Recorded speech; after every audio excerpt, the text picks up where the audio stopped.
Dear Black women, this podcast is a love letter to you all. This podcast is a space where we give you your flowers for making the world a better place for us all. This podcast is a space where you can take off your crown and the superhero cape and showcase your vulnerability. This is your time to get refreshed and poured into. Black women, you are loved. Black women, you are valuable. Black women, you are beautiful. Not just for all you do, but for who you are. Welcome to the Black Women Save the World podcast. I'm your host, Deidre Montague. Hello, everyone, and welcome to the fifth and final episode of the Black Women Save the World podcast for season 1. We're super excited for our special guest today, Nuchette Black-Burke, the first Black and Caribbean woman mayor of Windsor, Connecticut. She is a community and family engagement professional with over 10 years of experience in education coordination and nonprofit program administration. So I hope you enjoy this episode, and thanks for tuning in. Enjoy. But first of all, congratulations being the first Black and I want to say Caribbean mayor. Yes, thank you. Congratulations to you. I would love to dive in a little to your childhood. What were you like as a child? Were you introverted? Were you extroverted? Were you close to your parents? What type of child were you? So, what type of child was I? Well, they often say that God has a sense of humor. And so I have two boys. And often my mom says to me that, yeah, God has a sense of humor. So I think I've heard my mom and others say that I was an outgoing child, outspoken. I use the word headstrong loosely because I don't think that's a bad thing when someone says you're headstrong as a child. But as a child, yeah, definitely just got into stuff in a good way. I think growing up, one of the things that I remember most is me and my bike. I used to like to ride my bike and a little accident prone growing up. So I got into a lot of stuff. Like I broke my collarbone twice, ironed my finger because I guess I was trying to test out the iron. But me and my bike, that's how we found out I needed glasses because I was riding my bike and misjudged our driveway and rode into a rose bush. And so between all the prickles and all of that, it was quite the laughter on my street because we had a lot of kids on my street. But actually, that's probably one of my most vivid childhood memories is the incident with the bike. And if you ask other folks that grew up on my street or in my neighborhood, they'll probably tell you about the bike incident. But after that, I got my glasses. We were good and not as accident prone. It's always good to hear. Thank you so much for sharing that and sharing that story. It sounds like that's one of your favorite stories from childhood for sure. Oh, yeah. Yeah, Oh, yeah, for yeah, sure. yeah. So I would love to shift gears into your journey into politics and how you ultimately became the first Black and Caribbean mayor of Windsor. Did you have an aha moment when you knew that you were called to run for mayor? Got you. So, just a little background that I think would be helpful. So, in our town, you don't necessarily run for the mayoral seat. In our town, our charter speaks to you elect 9 councilors to sit as the town council, and the highest vote getter becomes the mayor. Now, there are times that, of course, you can have a conversation among the 9, even if someone is the highest vote getter and they veer away from that. But that is how our town charter is set up. So no one individual is necessarily running for the mayoral seat, but whoever the highest vote getter is usually sits in that seat. And the other part of the question that you asked that I find really interesting is you said, how did I get started in this political arena? Yes. Well, Deidre, I got started really because I was a concerned parent. I grew up in Windsor. So born and raised in Windsor, went through nursery school all the way to high school in Windsor, Connecticut. Left, went to college, moved back, bought a house with my husband, and we still live there. And so we have two sons, like I shared. And when my oldest son was getting close to school age, there were things that I wanted to see that I believe were afforded to me as a child in Windsor that I wanted him to have. So for me, it was about advocacy. So I was a concerned parent, was going to board meetings. The board chair at the time, who I still speak to, she probably was looking in the audience saying, again, yes, I kept going to board meetings, kept asking questions. And in the summer of 2015, I was asked if I would consider running for the Board of Education. I had a baby. My second child was not quite one yet. So I still had a baby. And I was like, run for a Board of Ed. I'm like, I'm just a parent. Like, I'd never thought just being a parent. Like, I had the skills to get it done. But that's how I came to the world of politics, of just being a concerned parent and being that squeaky wheel, asking questions, making appointments to see the superintendent. That's how I ended up here. To just hear you were just a local parent, just really concerned about your child. It just shows how much of a difference being concerned and being involved in your local community is. Absolutely. And in 2018, so I ran in 2015, ran again for the Board of Ed in 2017. In 2018, had a shift in my career. And so at the time, I was like, I'm going to have to step off of the Board of Education. But God so had it that there was an opening on the town council. A town councilor was relocating, and they were like, well, would you be able to move over to the town council? I said, actually, that would work out perfectly. And so that's how I ended up on the town council, was being appointed in October of 2018 and then ran in 2019 and 21 and then in 23 becoming the mayor. That's amazing. Thank you. Thank you. You kind of shared a little bit of, of your journey of getting into politics. Are there any experiences that stand out to you being in politics, specifically as a Black woman, that you can share? And so experiences that stand out. Hmm. Well, definitely, there are lots of experiences that come to the forefront. I think being a Black woman, thinking about being on the town council. So for a while, the seat that I was appointed to was a woman of color who vacated that seat because she relocated. And so at one point, I was the only person of color on our town council. And so that's an interesting piece. And yes, Windsor is a diverse town, but just a piece that you're like, oh, that's pretty interesting, right? Other experiences, of course, thinking about how you interact with a group that at the time, I think there was one other lady on the council with me who was actually the deputy mayor. So how are you interacting with a council, a majority male dominated board? So there's those dynamics. But overall, the experiences that I've come to have being a Black woman, I feel that it's allowed me, one, to really show and express who I am, taking off the lines of demarcation that say Black and woman. If you just take away Black, just being a woman, being a woman has its own piece that you have to navigate. So overall, my experiences, I've had great ones. I've had some not so good experiences. I think one that does stand out for me is I was actually going to our town hall and I found it hilarious. A gentleman was outside. We were getting ready for a meeting and he was like, oh, are you lost? Are you looking for something in particular? And I was like, no, no, no, I'm just going inside for a meeting. And he was like, oh, okay.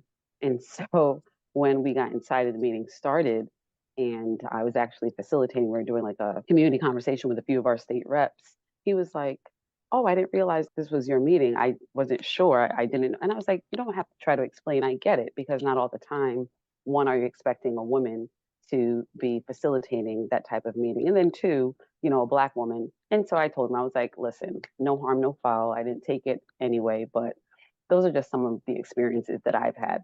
I can go on, Deidre, but that's one that I'll share.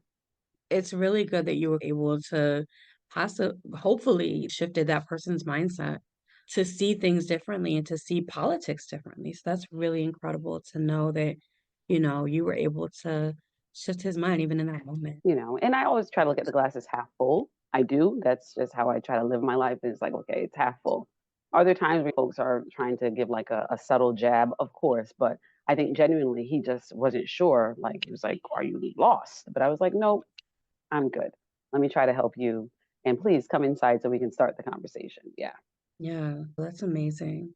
I would love to ask you, now that you are in this role as the mayor, if you could summarize your experience so far as mayor in one sentence, what would it be and why? Ooh, summarize the role in one sentence.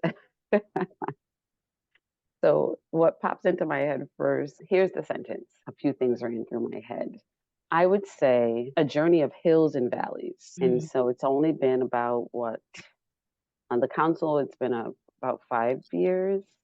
And in the seat as mayors, I think we are into 100 and maybe 130 days. I know Deidre's like, "Oh, are you counting?" That's pretty amazing that you're really counting. It's something like that, give or take a few on either side. But I got sworn in on November 13th. And I would say definitely a journey of hills and valleys for a couple of reasons. There are highs and there are lows. And I think you have to reconcile within yourself that while you have done this type of work, I was a counselor for years, there are still nuances and things that you have to navigate through as you are leading, working with, of course, 8 other individuals, but also working with the town manager, working with people in the town. And not everyone is going to be happy. So if you are looking for some sort of euphoric experience, that is not necessarily the case. I do get great joy in serving. I believe that's my life work and everything that I do in my church, my vocation as far as my career outside of being the mayor, just serving. And so I get joy in that piece, being able to respond to inquiries, being able to assist folks in trying to understand something.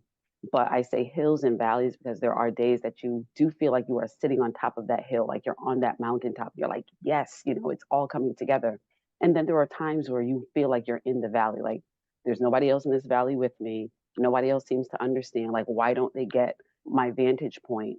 But then coming back to understanding that you aren't doing this by yourself, you're doing it with people and on behalf of people. So I would say it's a journey of hills and valleys. That's incredibly powerful just to have that awareness and just being able to share the ups and the downs. Because as someone in your position, people could have that perception that everything's great, like you're the mayor. You're able to just make things happen. So to hear that there are ups and downs kind of tears that layer back to see the human experience in your role. And I think that's the piece, is being able to remain authentic in who you are. And if you don't know the answer, it's okay to say that. Like, actually, right now, I'm not 100% sure on this, but I can try to go and find and seek out and get to who I need to get to. So I think there's that authenticity, but also a layer of vulnerability that has to be expressed. Of course, everyone is like, no, we want the mayor or our leader to be competent by all means. But at the same time, that humanistic side that you touched on.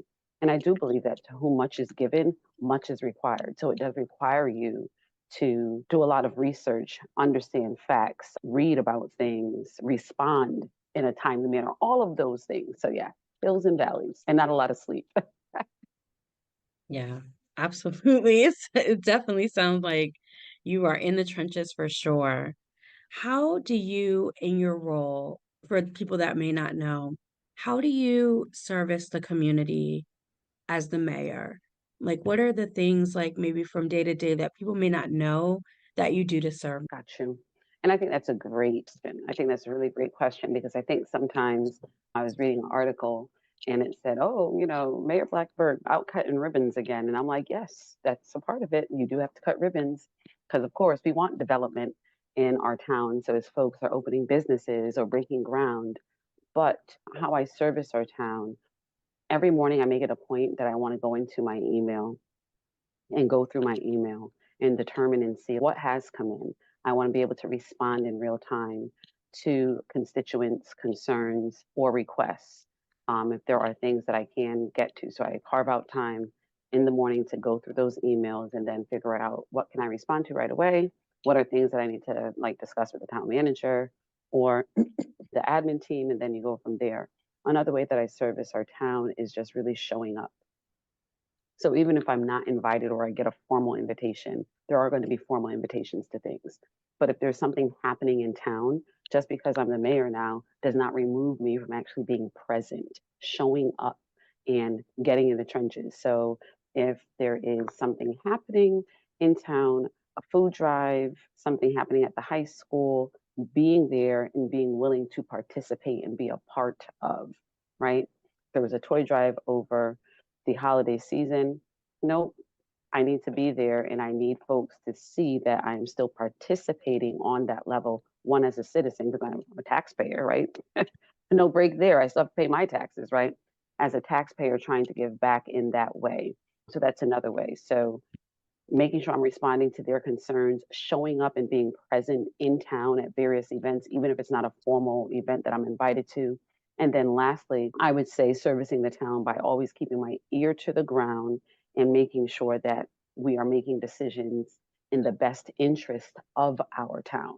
So that requires having your ears open. Like, is something coming down from the state? Is a piece of legislation about to hit? Do I need to be reaching out to state legislators? We'll take the motor vehicle tax.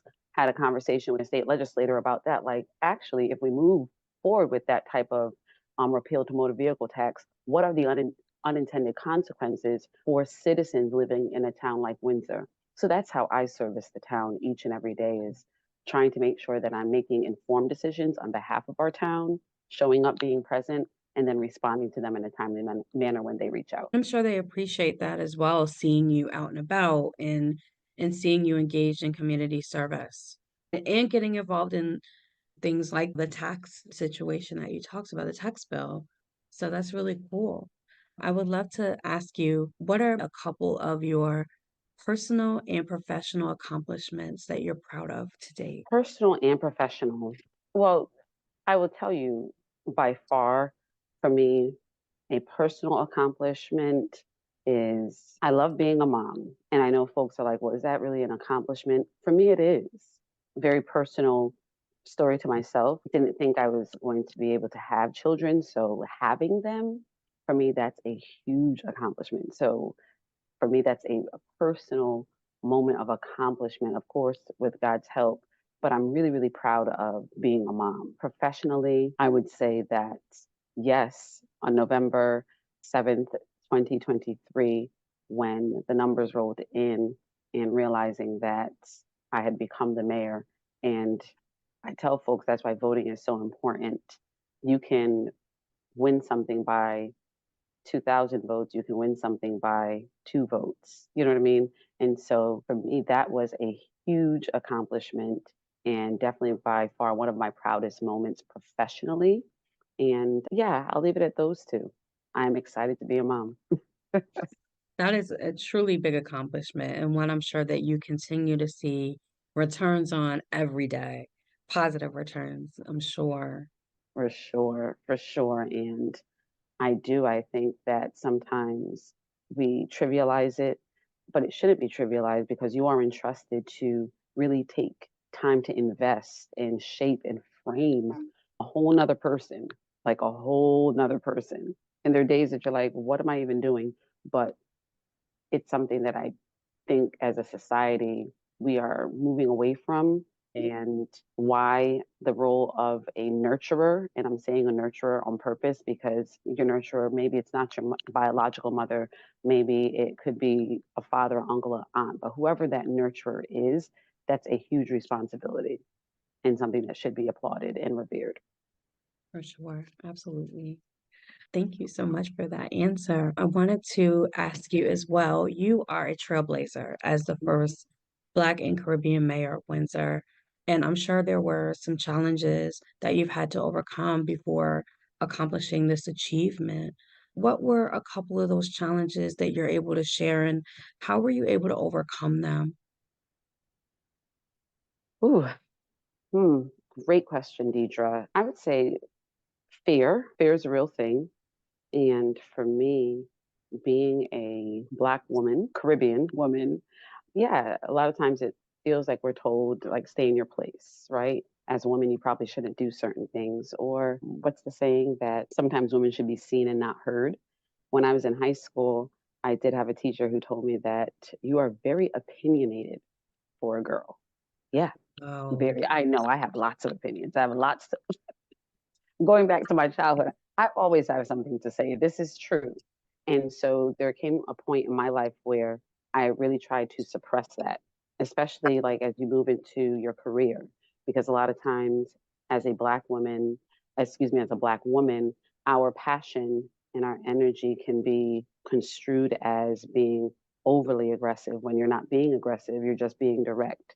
So I had to deal with fear because there's times that I felt like I had to suppress my true self if I really wanted to move forward or get a promotion, things like that. So for me, I had to deal with my own fear. And how did I overcome that? By really stepping back and saying, well, no, I have to show up as my most authentic self. Because if I don't, I'm doing a disservice to me and the individuals that I'm actually engaging with. They're not getting the best of me and not bringing all of myself to a particular table. The other piece I would mention as a challenge, and it's something that I know folks are starting to talk about more, is the term imposter syndrome. And for a while, there was no name. Like you would talk to your girlfriends, you would talk to folks, and you're like, I don't know, like why I feel like this, or why do I feel like I know I can do something, but my mind is telling me, my head voice is telling me that one, I don't deserve it, I shouldn't be there. And how did I overcome that? For me, really sitting with other like minded women and having just a conversation like, do you ever feel like you are somewhere and you should not be there? Do you ever feel like just having those type of candid, open conversations with others? That helped me to really put into perspective that no, that's just negative self talk. You are equipped, you are skilled, you are capable, you have the education, you are able to do it. So don't allow your negative self talk to talk you out of opportunities or allow you to believe that you cannot do something. So, those are some of the challenges that I've had to navigate. The last one I would share is this idea that you have to prove your worth to others. So, especially in this role as a mayor, my predecessor was the mayor for 23 years in Windsor, phenomenal individual, did a great job as a mayor. But of course, you have to stand against that when it comes to folks who are like, oh, well, that's not how he did it. You are absolutely correct. And I applaud him for how he did it, but this is probably how I'm going to do it. And having folks understand that you may not see my worth, but I know my worth, or you may not understand why I approach things the way I do, but this is how I'm actually going to move forward, and this is why. So that's another challenge, not just applied to me being mayor, but just overall in the world of being a woman navigating in this space is just really having to prove our worth in certain spaces and places. Yeah, very, very true. I think a lot of people, including myself, can relate to the imposter syndrome and battling within to remind yourself that your worth is not dependent on other people. that's right. So I definitely am grateful that you were able to share that with us. Hopefully that gives people encouragement out there to just give That's ourselves right. that reminder. So true because I always say to folks, you don't have anything to prove to anyone except yourself.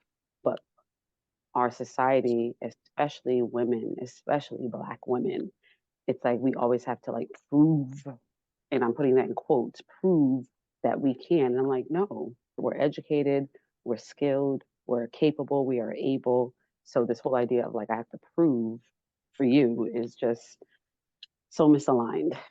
Thank you for sharing that. And thank you for sharing your political journey. I want to shift more, a little bit deeper into the personal. That's okay. You are a Sure. busy, yeah, you are a busy woman. You are a mayor, you're a mom, you're a community servant, you're active in your church. What does self-care look like for you? Is it prayer? Is it meditation? What does self-care look like for you? Self care for me and Deidre, right where you started is exactly it. I tell folks all the time, I'm unapologetic about it, that my faith, it guides my life. That is my North Star. I cannot do anything. I can't be any of the the things that I am without that, right? And so for me, self-care does begin with that. In the morning, when I get up, I need to pray and I need to center myself. If I don't, Deidre, a different Nuchette might show up. A different one might show up. No. But in all seriousness, I have to. So for me, self-care begins with my faith. So I do take time to pray, to read, listen. I love music, so I like to listen to music. I listen to other genres outside of gospel. Yes, I do. But self-care also means for me knowing when to step away. So what I have found is that I build in time to step away. So if it means it goes on the calendar, it goes on the calendar and you're like, okay, so the last Friday of the month, this is what I'm doing. It is protected time. I'm shutting down phones and my laptop, but finding that time just to step away and knowing when to do that because you can keep going, going, going. And then all of a sudden it's like, I'm tired, I'm not feeling well. You're snapping at the kids, the husband, all of that. So self care for me is grounded in my faith and keeping myself grounded through prayer, but also knowing when to step away. I love to read. I like to listen to music. Those are things that I do for myself to just help rejuvenate me. And self care for others might look like meditation, to your point, versus prayer. It might look like doing yoga. But I tell folks, find what works for you. Find what works for you. And I do enjoy on those days where I am stepping away, being with my sister circles. I do. That's important to me. I think it's important that you have individuals that you can have downtime with as well as having downtime for yourself. So that's what self care looks like for me. And also, self care means saying no. Deidre, we're going to say it together. No No, is a full sentence, okay? We're going to say it one more time. No is what? It's a a full full sentence. sentence. No. N-O can be an exclamation point, can be a period, just can't be a question mark. You need to be sure about your no. But yeah, self care also means being able to say no. And you don't have to give a whole litany or a diatribe or explanation. Just no, I'm not able to do that right now. And that's it. Definitely a great lesson. Learned a lot this semester trying to take on the world myself and realizing, oh, I need to drop a few classes and I'm not able to do all of this on my own. Or maybe I need to put that back till next year. So That, definitely have learned that the you hard know, way. it's true because I was sharing, I was talking with, during Women's History Month, I was talking with another lady from, oh my goodness, Empower Me, I believe is her organization. And I was sharing with her that a lot of times we are so busy trying to do all the things, but not recognizing that every good thing is not our good thing to do. And there's self care in that being okay with saying, actually, I know a lady who can actually get that done probably in half the time that I would. So self care is also being able to assess and determine what are the things that I can do and who are the individuals that I know that are sitting on a bench with me that I can say, hey, I want to tag you in because I know you have the skill set. I know you have the wherewithal to get it done. That is also self care, right? Being able to assess and like, no, that's not my good thing to do right now, but I know who can. Well, thank you for reminding all of us of the power of no. That is such a powerful lesson and our good thing to accomplish. It could be for someone else. So we Yes, could be taking away their blessing or their opportunity. So that's thank you right. for that reminder for sure. I would love to know, being that this is a show about Black women saving the world, are there, who are like the top three women in your life that have made a difference in your world, that have saved your life, quote unquote, or helped to save your life on a personal, professional level? Oh, great. Oh, I love that. Oh, that's good. That's good, good, good. So, my mother will be 87 on April 30th. And Wow, yay. and she is a force to be reckoned with. I mean, she has all of her faculties. She still lives in her house, gets up and down her stairs. Of course, the aches and the pains, all of that. But my mother, I would say she gave me life, but she has saved my life time and time and time again. Why? I don't even know how she did it. She became a widow early in life. So she had my sister and I, and she's always in my corner cheering me on. And I'm just like, she's an amazing woman. No, she does not have all these different degrees and she's not a CEO or anything like that. But oh my God, when I talk about being business minded and just having so many skills and being able to talk to just about anyone, my mom, yeah, she has saved my life in various ways and has taught me so much about being a mom, being a wife, being a professional. I would also say that other women mentors. So I have a couple of friends in my head, right? And I know the Shirley Chisholm movie just came out, right? Yes. But I don't know, have you seen it? I have not. I want to see it. I've heard so many great reviews. So Yeah, many. It is it on is my a to-do list. it is a must see. But anyone who knows me knows that I love Shirley Chisholm, and I would love to sit down and have a conversation with her. And so, Mhm. in watching the movie, because of course it came out, I was like, oh, I have to sit and watch it. I watched it with my son, and I have like a whole nother list of questions for her because I'm like, oh my God, like Lord, if I could just have that ounce of her boldness in the year of our Lord, 1972, she Mhm. determined that no, this is what I'm doing. And in watching the movie and reading about her, you're just like, oh my gosh, like that level of boldness. Like Yeah. she was carrying so much on her shoulders. And I think about just her impact for the rest of us women Mm. who are sitting where we are sitting. I think about all of the US senators and in Connecticut, I think about Johanna Hayes and what she's doing as a congresswoman. So I haven't met Shirley Chisholm, obviously, but in my head, I follow and read about her and look at what she has done and allow that to shape and inspire how I respond to various pieces. And then I do have two mentors that I talk about often. One is definitely more of a spiritual mentor, and then one who is definitely a professional mentor. So, Christine Grant, she works at the University of Hartford. She is a spiritual mentor to me, but also very, very versed in the professional arena. And then Joelle Murchison from the EMG group.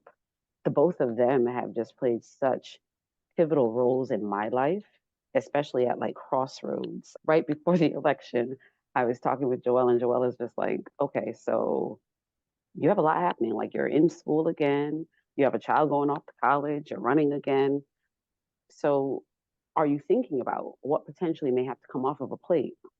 Like you can't continue at this pace. And so when I called her after I became the mayor and told her that I'm going to have to step down from some roles, she was like, oh, I was expecting the call because that's what you need to do. You need to calibrate and determine and assess what it is that you're able to do. So for me, those are women who have saved my life in various ways. Christine Grant, I appreciate her because I know my mom is always praying for me, but if no one else is praying for me outside of my mom and my husband, I know that she is, and also giving me great advice in the professional realm as well. So those are my Wonder Women.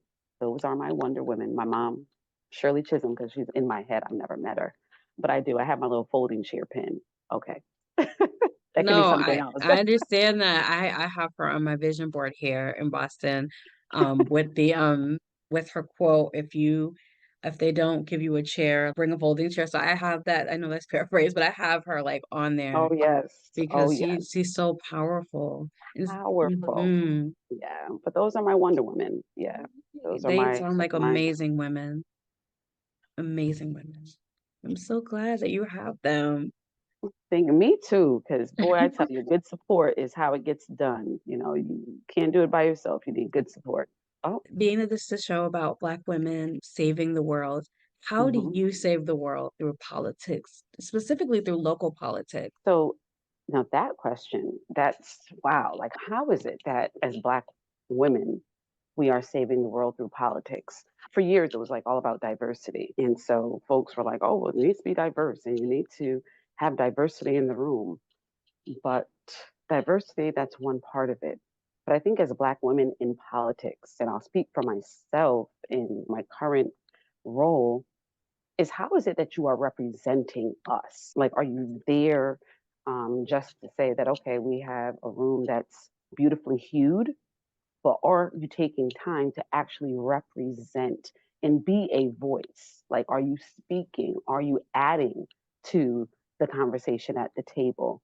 And I think that's how I intend to impact what is happening in Windsor, in the state of Connecticut, is not just by being there to add to the beautiful hue in the room so the room looks balanced, but actually to represent, show up, speak up, like be ready to discuss what is happening and how it impacts not just the Black community, but your community overall.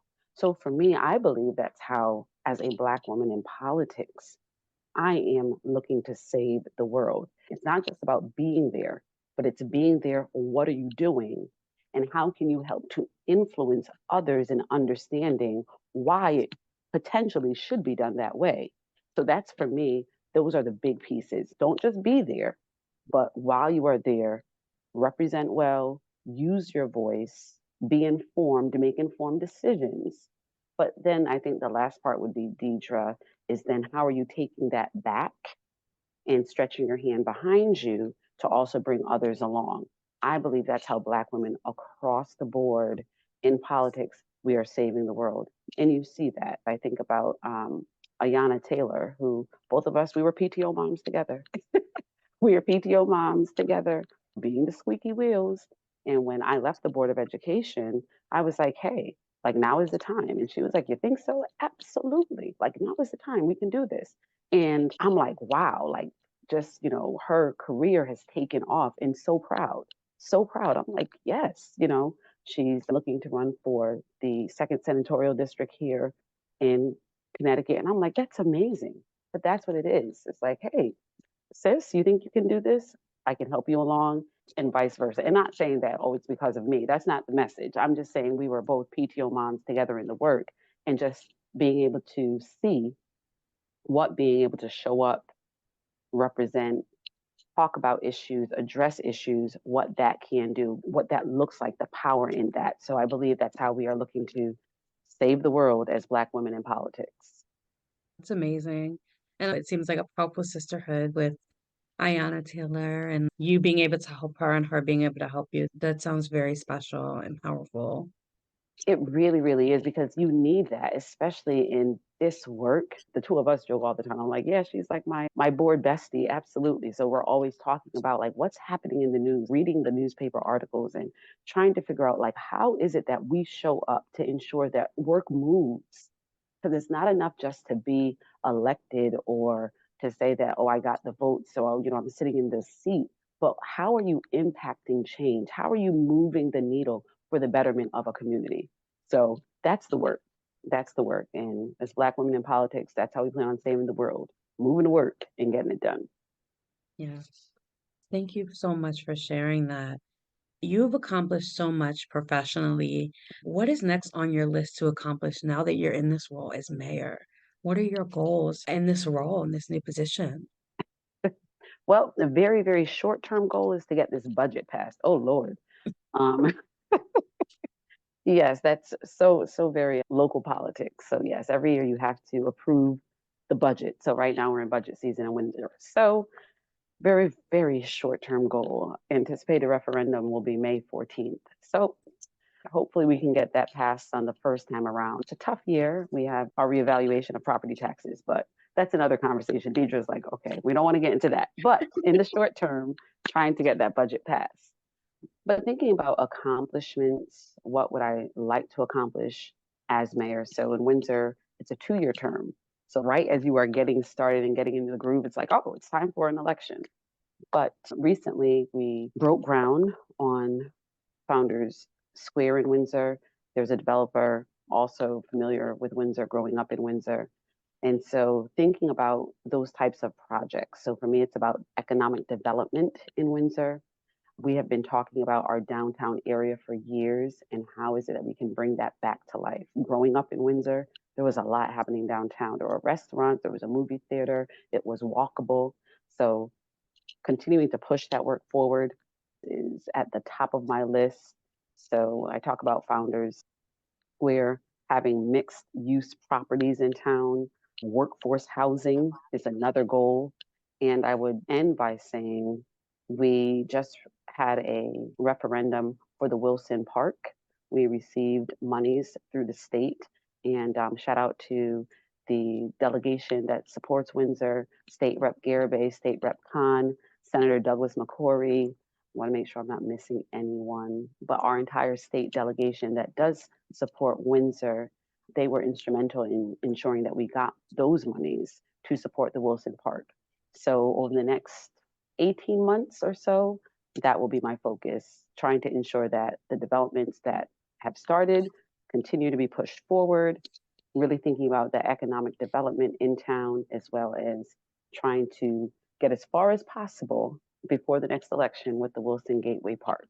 But those are the big things definitely want to accomplish in town. And then the only other piece, which is much more long term, and it's a conversation that's happening now, is our schools. So growing up in Windsor, going to schools, Windsor High, I think the last renovation to Windsor High was done like major, not just like roof, but last major renovation to Windsor High was probably the early 2000s. They added a wing. But we have to look at our infrastructure overall, our schools in our town, and just town infrastructure in general. So those are the big ones. Those are pretty great goals. What would your advice be for Black girls or young Black women or women of color who may want to follow your footsteps or are inspired by your journey? Don't want it to sound like overly simple. That's not my aim, but really is to believe in yourself. And so I know we live in a time where it seems like everything is so uber quick, right? Like, oh, you know, I just started doing content yesterday and now I'm a content creator, right? And that's probably the path for some. So, not knocking that at all if it happens that fast. But I say believe in yourself and take your time and follow your path. Believing in yourself is where it begins. And in that believing in yourself, there will be times that you will be challenged, like I mentioned earlier, that fear creeps in, the imposter syndrome. But I would say to young Black women, young girls everywhere, just believe in yourself. Believe in yourself. You have what it takes, and really take time to write out, plot out. And if the first time you attempt it, it doesn't work, it's okay. You can do it again. But really believe in yourself. Take your time and follow your path. If you are solid on what it is that you are looking to do, then continue to believe in yourself. And that's what they say failure is, right? When you fail at something, it's that first attempt in learning. It's that first attempt in learning, and that's okay. So that is my advice to young women. And like I shared, prove to yourself. Don't look to prove to anyone else. I say that often. Don't show up to prove something, you show up to improve something, right? And so, in improving something, prove it to yourself, improve yourself, right?